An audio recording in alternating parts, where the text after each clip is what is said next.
Thanks for joining me here on the Robby Scot channel.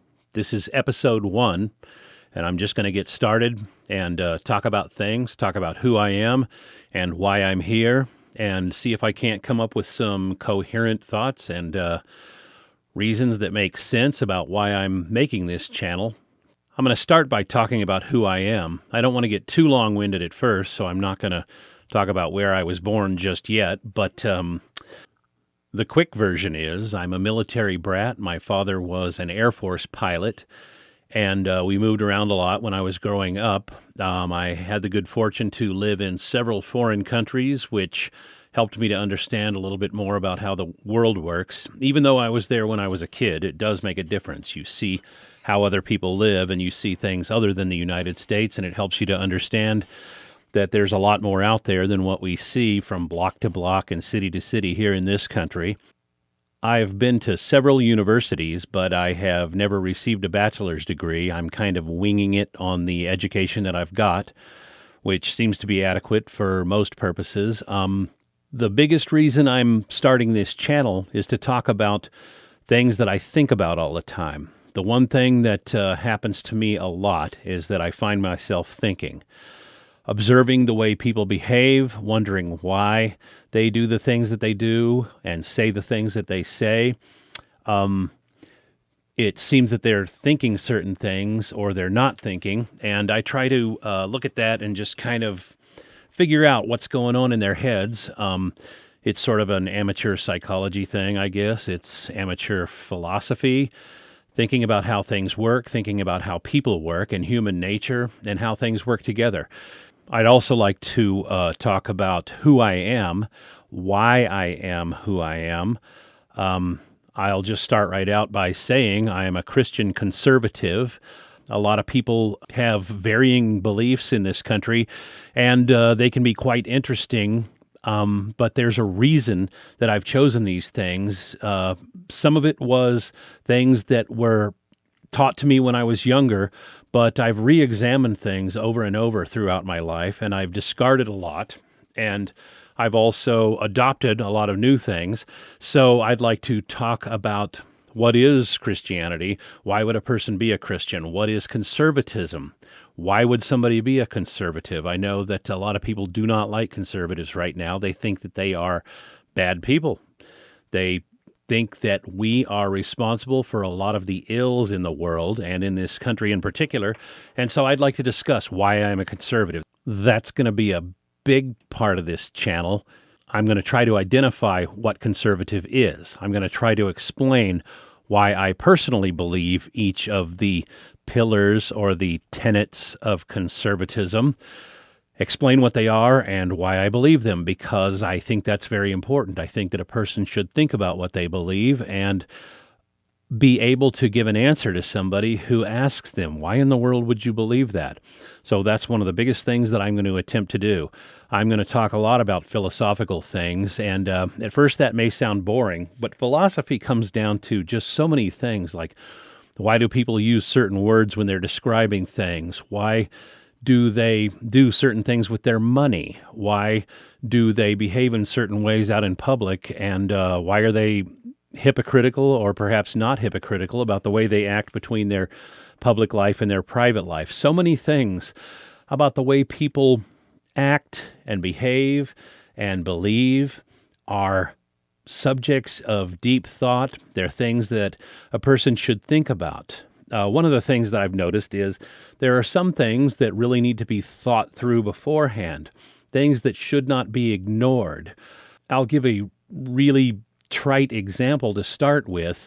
You don't think about putting a seatbelt on when you see a drunk driver careening towards you.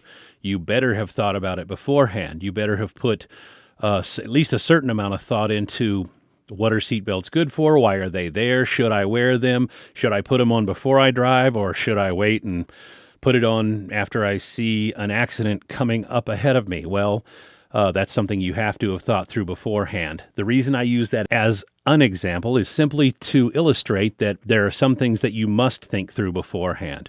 Fire extinguishers. You better think that one through before you need it, because if it comes time and you need one and don't have one, it could be a disaster.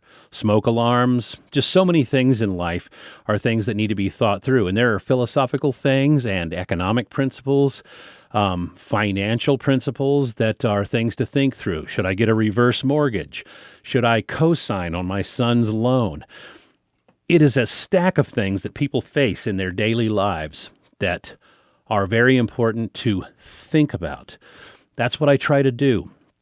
I try to think things through, try to understand why they are the way they are, and I will be talking them over on this channel. I'll be discussing a myriad of things about history, about finance, economics, philosophy, politics, things that people do on a day-to-day basis, things that affect you in your daily life.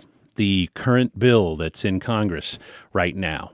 I'm not going to say what it is because, frankly, that's not the topic of this discussion in this episode. But if there were a bill in Congress that were about to be passed, wouldn't you want to know what it was, how it was going to affect your life? Politics do affect your life on a daily basis. The way this country is run, the way our culture is affected by the entertainment that we choose.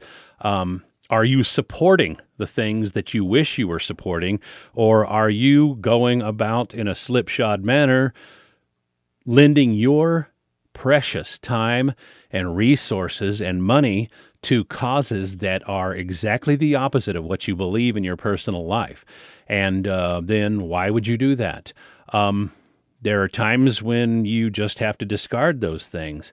Some people would say, well, isn't that selling out and compromising? Yes, sometimes there is compromise. As a conservative, you find that as you go through life, there's not a lot of entertainment that is even available that isn't tainted, from my perspective, with a bunch of liberalism. And yet, what am I going to do? Sit home and never go to a movie? Never watch TV?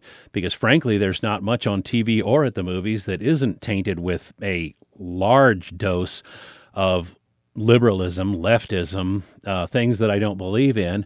And so my choice is to either stay home, not watch TV, don't go to the movies, or suck it up and figure out a way to wrap my mind around the fact that sometimes I get to support things that I don't believe in just because that's all that's there sometimes. These are things to think about. So if a liberal were watching this, which I have to guess that maybe some of them have tuned out at this point. I didn't mean to break out into a big laugh at that point, but it's a funny thought because I know I've watched things before where you hit a certain point where somebody says something and the first thought in your mind is, why am I watching this drivel? Drivel was the word that I used.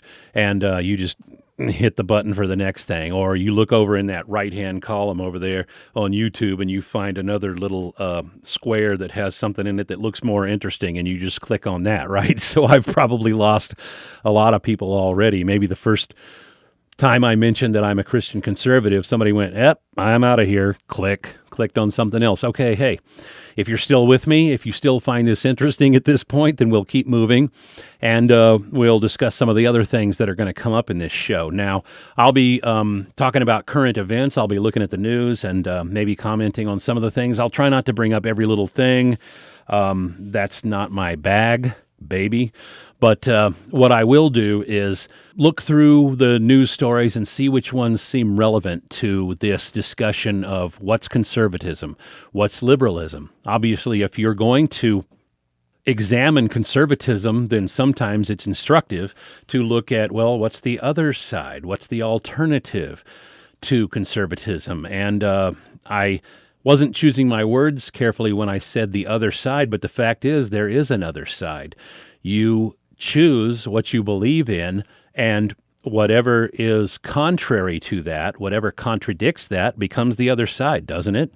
Isn't that the way things work? You could try to be neutral all the time. I've thought about that before. Not that I would want to be that, but I've thought about, how that sits in the grand scheme of things, trying to be neutral all the time. I don't like it at all. I don't think it's a really good course of action. Well, I'll just sit here and, take each thing as it comes. And As you do, don't you notice that there is a propensity for one side of the equation to have a tendency to do a certain thing, whereas the other side of the equation has a tendency to do something that's quite the opposite? And haven't you figured out which one you agree with yet? I liken trying to be a moderate all the time to sitting on the fence. Well, my picture of sitting on the fence is you got your legs swung over and one leg's on one side and one leg's on the other. And not to make too fine a point of it, but there is a certain amount of taint chafing going on, shall we say. It's not a pleasant experience. I should think that a person who's thinking very much would have figured out which side of the fence they're on at a particular time. I'm not trying to polarize people. I'm not trying to get people to take sides against their neighbor. But I do think it's a natural thing. I think since the dawn of time, there have been tribes and factions. I think people choose their sides, and I think they do it with a certain amount of emotion, perhaps at times, other times with painstaking, thoughtful consideration. And I would hope that somebody would lay in bed at night thinking about the things that have happened during the day and think, gosh, why did that happen? How can that be prevented in the future if it's something bad? Or what decision did so-and-so make to cause that to happen, and how can that be prevented? I know that a lot of people just want to move on. Let's just move on. Well, I was in the military myself. Haven't mentioned that yet, but I was in the Army for several years, and I know that we had a thing called an after-action review. It's an instructive process where you go through, you analyze what you did, then you figure out what went wrong, especially, if everything went to hell in a handbasket, you want to know why. It's certainly instructive. It's not an exercise in trying to blame somebody, although there are times when there is somebody to blame, and sometimes it's instructive to punish them, to point out their flaws, maybe embarrass them. You think embarrassment is painful? Try being in the middle of a bad operation where something goes so haywire that several people die. Not that I was in combat operations. I wasn't. I'm not trying to imply that I was. What I am trying to imply is that in the military, there are life and death situations. You don't want to have something go awry in training and then just dismiss it, wave your hand and say, oh, it doesn't matter. Who cares whose fault it was? Well, sometimes it matters whose fault it is. Sometimes it's instructive to find out, to instruct them, don't ever do that again, perhaps, to instruct everybody to watch out for that scenario. Just, do I have to explain any further? I think the rest of it's kind of self-evident.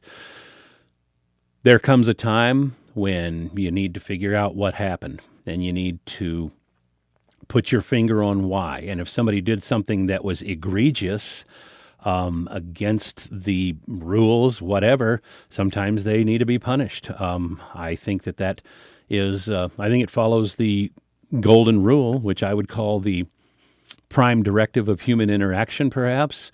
What would you want to have happen? If you were responsible for things going haywire and people getting hurt, nobody wants to be crucified, but on the other hand, wouldn't you expect to be punished perhaps for what you did, or at least instructed that bloody hell, don't do that again, keep your hands out of that cookie jar next time, or whatever it is.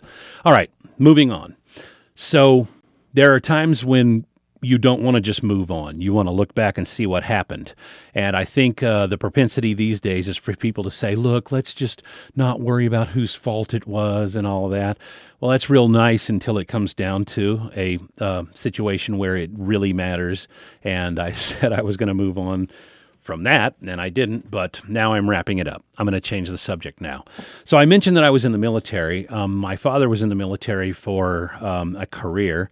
He was a fighter pilot. He flew the F-4 Phantom fighter jet for hundreds of missions in Vietnam. I don't think I'm exaggerating when I say hundreds. I think he was well over 100 and probably over 200 missions. He was there over and over and over again. He had a deployment there that lasted 9 months that was already his third or fourth deployment. That was the big one. And then we lived in a couple of foreign countries I'll say one of them was the Philippines, and we didn't find out until later, but he would go TDY, they called it, temporary duty. And he would be gone for long periods of time, and then he would come back. And I remember one time he came back and he had a mustache. I was a kid, so I think he was just kind of trying to show, look what happened while he was gone.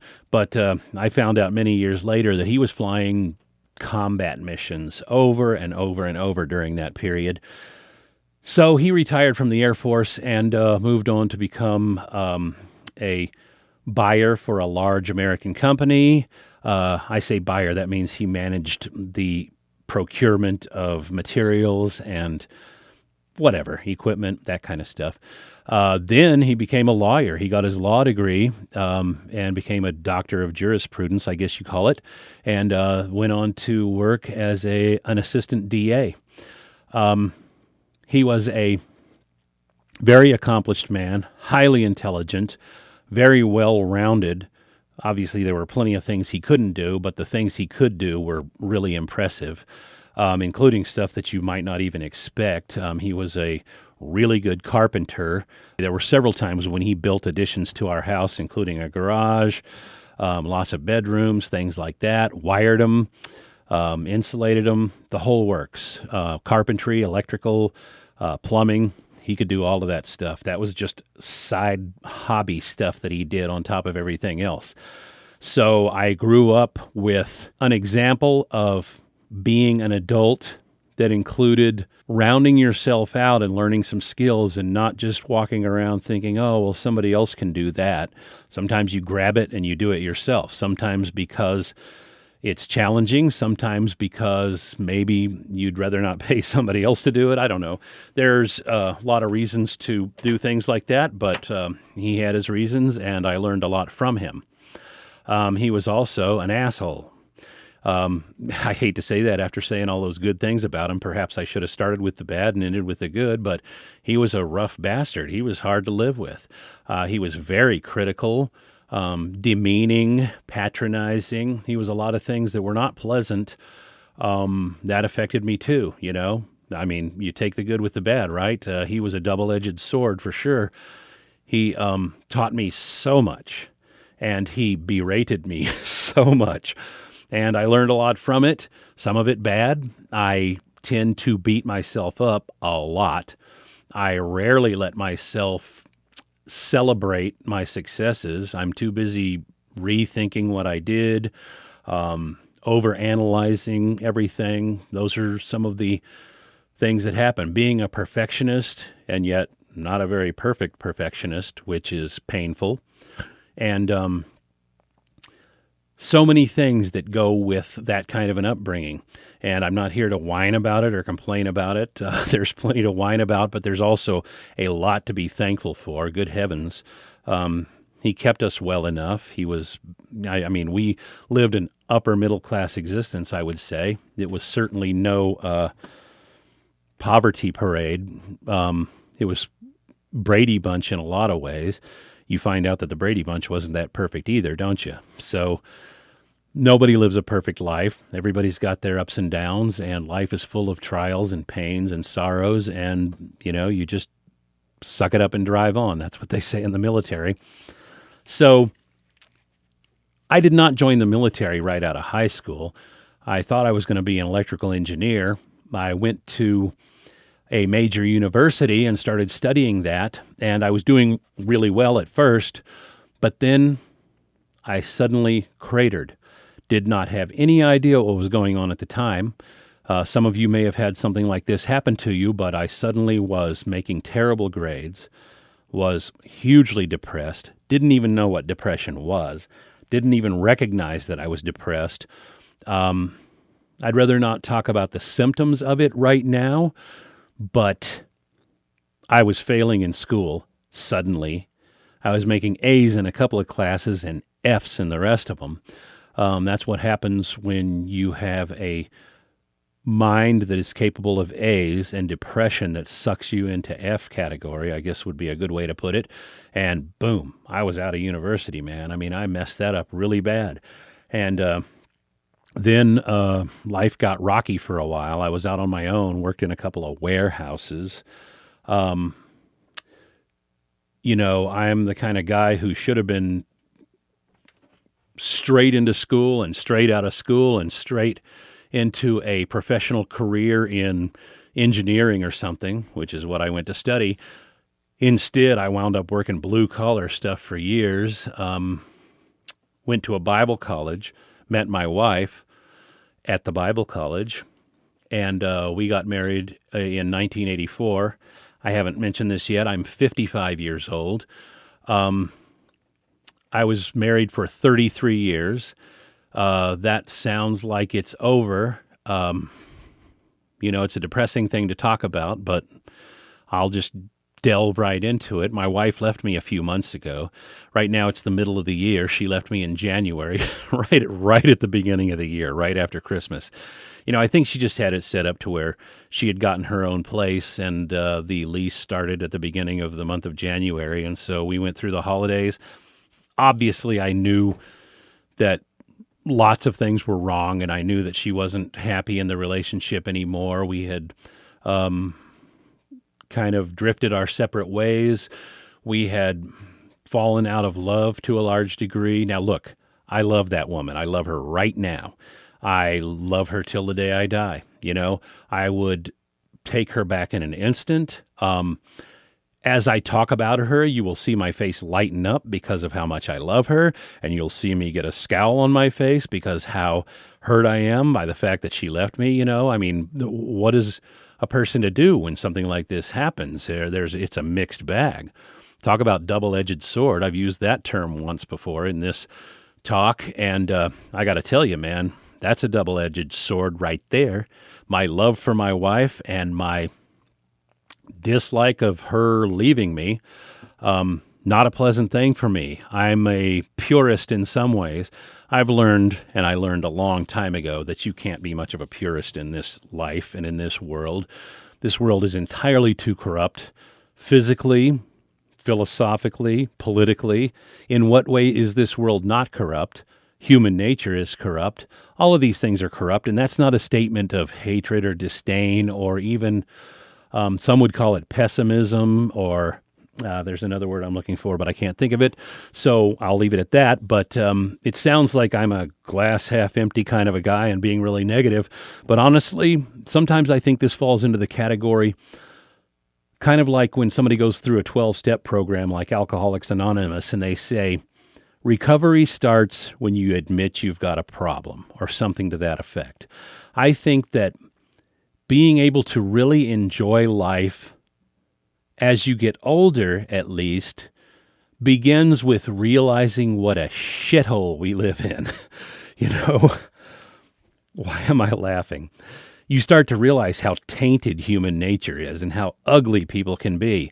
And at first you get kicked around a while and you just get really cynical is the word I was looking for a minute. I wanted to say skeptical, but it's cynical. In addition to being pessimistic, one gets quite cynical in this world. You learn that there's practically nothing perfect in the world. You might as well forget perfection. But then as life goes on, you realize that perfection, okay, so I can't have it. What about magnificence? Yes, you can have that. Magnificence is obtainable. There are magnificent cars, magnificent planes, magnificent women, magnificent guitars. I'm a guitar player. There are magnificent lots of things. Boy, just stunning, some of these things. And so you begin to realize that in this corrupt, tainted, imperfect world, there is magnificence. There's loads of beauty. And if you can live your life concentrating on the good things, except when you must face the bad things, life becomes quite enjoyable. Love is certainly a wonderful thing, and it's magnificent, isn't it? So many things are magnificent in this world that if you will keep your eyes fixed on it, you can bring to bear a certain amount of wisdom that allows you to walk through this minefield with. Well, speaking of walking through a minefield, I've had a couple of technical difficulties that I've had to overcome, and so I am back. My camera died instantaneously due to battery power. I reckon I talked a little longer than I thought I was going to. And so now I'm going to try to get myself back on track. I was talking about having the wisdom to walk through the minefield of life without getting your leg blown off or something, but instead learning how to have the wisdom to recognize the magnificence of the things around you and to deal with the negatives and the cynicism only as needed. To try to enjoy the good things without letting the bad things get you down, except for the times when they kind of have to because they just pop their heads up so hard you have to deal with them. Let's move on from that, though. Before that, I was talking about my marriage. I was mentioning the fact that I still love my wife. I just want to talk about that a little further because there's a little bit more to it. Because of the way I was raised, there are certain things that are just matters of deep, abiding principle to me. I understand that everybody doesn't think the same. It's clear that my wife feels differently about that at this point. To me, you don't leave a marriage unless there is a massive reason to do so. But without going into any details, I'm going to say that she has her reasons, and I think I understand them. Some of them are normal reasons, like just having drifted so far apart that maybe she didn't feel like we could get back together, but there is more to it than that. Let me just say that I think I understand why she left, and I am hopeful that she will return. I am not planning on pursuing anybody else. That's just the way I am about it right now. I can't swear that I never will. Life goes on, and I'm hoping that she will come back. For now, I will leave it at that. There is a lot more to it, and I'll probably talk about it more in depth at other times. But right now, I'm just going to go ahead and keep moving. You may notice that I move things around a little bit. That microphone seemed to be kind of right up in my face and stuff, so I've sort of moved it just down here below my chin a little bit. I hope it's still picking up pretty well. There's a lot of technical things about doing a show like this. I tried to get good equipment. That's a subject for an entire hour's worth of discussion, I reckon. How do you start a video channel like this? I'm sure there's a lot of people who'd like to know how to do it. I had to do a certain amount of studying and trying to figure out what kind of camera, what kind of microphones, what kind of preamps, what kind of audio equipment, just everything. Frankly, my setup is mostly kind of simple, and yet I'm hoping that the video and audio quality are pretty good for the scant equipment that I have, and I hope that I'm coming through pretty clearly. I think I just noticed that my levels are pegging a little bit, so I'm going to try to maybe tone it back a little. All right, I would like to continue the discussion about philosophical matters and just wrap this first episode up. There's not a lot more to cover. I was talking about my military service. I didn't really finish it, but I don't intend to right now other than to say that I was in the military for 4 years. I got out as an E5, a sergeant. I was enlisted. You would think that having an officer pilot in the Air Force for a father, I might have gone into that service, and perhaps I would have, but that's just not the way things went. I didn't join the military until I was 30. I was 29 when I went on delayed entry, and I was 30 before I started basic training. That is unusual, but because of the way my dad raised me, basic training was not as hard as it would be if you went in as a young guy fresh out of high school. I did excel in basic training for that reason. I had a few strikes against me, but mentally I had a lot going for me because of my father's influence, and so I was able to kind of sail through that.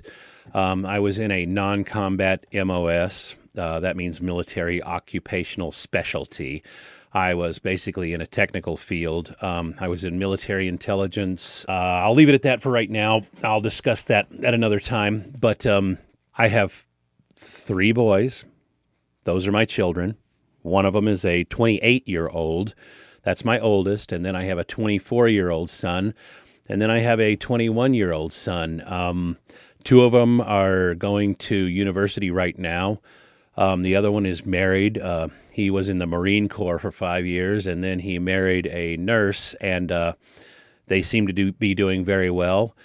I will probably discuss all of these things in greater depth at another time. I'm just kind of trying to wrap up who I am. The biggest thing is I'd like to talk about just life. I'd like to talk about what it's like to be a 55-year-old Christian conservative male, just a regular guy in America during this period in our history. I'd like to talk about very specifically, of course, conservatism, which I've already mentioned, break it down into its parts and discuss each of the elements and discuss what they are and why I believe in them. Just like everything else, conservatism isn't perfect. And so I'll discuss some of the things that I find kind of ratty about conservatism. But, I think eventually everybody realizes, if they are wise, that if everything went their way and if everybody believed like they did, that would not be a good thing. I think an honest person has to face that fact. I think a conservative who thinks, boy, if only everybody was conservative, the world would be great. No, if everybody was conservative, there would be certain massive holes that would not be properly leveled out because it's a mindset that leans too hard in a particular direction. The same thing is clearly true of liberalism. Liberalism has begun to lean so far to the left. You just can't get past the fact that I clearly have a bug up my tailpipe about liberalism. I am not going to even try to deny that, but I'd like to have an open and honest discussion about it. I don't want to sit here and rail on anybody who believes in liberalism, in progressivism, whatever it is that you label your belief system. I am here to discuss it openly and honestly. That doesn't mean I don't have plenty of preconceived notions, but I think I have an open mind to at least discuss various things, and that's exactly what I'll be doing on this show. I think it will be really instructive to break these things down and examine them and see what's in there, open that box up, figure out what's going on inside there, and maybe stir it around a little bit and figure out that maybe the things that you believe weren't exactly what you thought they were. It's happened to me plenty of times already. I'll bet you it's going to happen again. I would venture to say that my beliefs will change over the course of this channel, the course of this show. The Robby Scot channel is something that means a lot to me, and I'm going to put a lot into it, and I'm hoping that a lot of you will follow me on this journey. That's what I'm looking forward to. I think that I will be talking to people with whom a lot of the things I'm going to say will resonate very strongly, make you think, make you re-examine what you believe, either solidify it for you or cause you to shake it up and maybe change a few things. That's what will be happening to all of us if we're really examining what we believe. I think I'm going to leave it at that for now, and I'll discuss all of these things, of course, in more detail as time passes. But I'd like to thank all of you who are still with me, again, for joining me here on the Robby Scot channel. And this is going to be a continuing journey, and I'm going to talk about all kinds of things about just regular life and how it passes. So thanks for joining me, and I will see you next time.